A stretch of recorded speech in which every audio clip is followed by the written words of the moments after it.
2025 খ্রিস্টাব্দ তারিখে আমরা বিএসটিআই চট্টগ্রাম এবং উপজেলা প্রশাসন সীতাকুণ্ড সমন্বয়ে এই সীতাকুণ্ডের কুমিরা এলাকায় একটা ভ্রাম্যমাণ আদালতের অভিযান পরিচালিত হয়।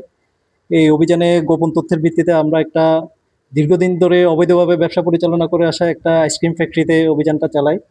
এখানে অভিযানের খবর পেয়ে এই যে প্রতিষ্ঠানের মালিক পলাতক আছেন, এই প্রতিষ্ঠানে আমরা আসলে এসে দেখতে পাই এই খুবই নোংরা অস্বাস্থ্যকর পরিবেশে আইসক্রিমের মতো একটা প্রোডাক্টের এখানে প্রোডাকশন হচ্ছে।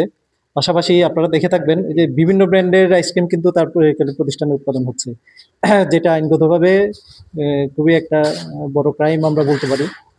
পাশাপাশি আইসক্রিম প্রোডাকশনের জন্য তার হচ্ছে যেসব মেশিনারিজ থাকা দরকার, যেসব ইনগ্রেডিয়েন্টস থাকা দরকার, তার বিন্দুমাত্র আমরা এখানে খুঁজে পাইনি।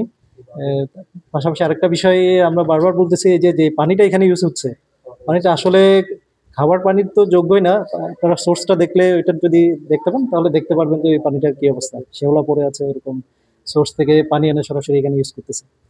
এই ফ্যাক্টরির অবস্থা হচ্ছে এরকম একটা ফ্যাক্টরিতে যে দীর্ঘদিন ধরে ব্যবসা পরিচালনা করে আসছে, এটা আসলে খুবই দুঃখজনক একটা বিষয় বলা যায়।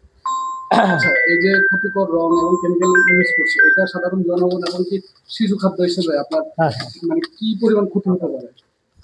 আপনারা জেনে থাকবেন এইসব রঙের সবচেয়ে খারাপ ইফেক্ট হচ্ছে এটা কিডনির জন্য খুবই খারাপ। পাশাপাশি কিডনির পাশাপাশি শরীরের প্রত্যেকটা অঙ্গ প্রত্যঙ্গের জন্য এটা খুবই খারাপ একটা, যে কালারটা ইউজ হয় এটা খুবই খারাপ একটা প্রোডাক্ট।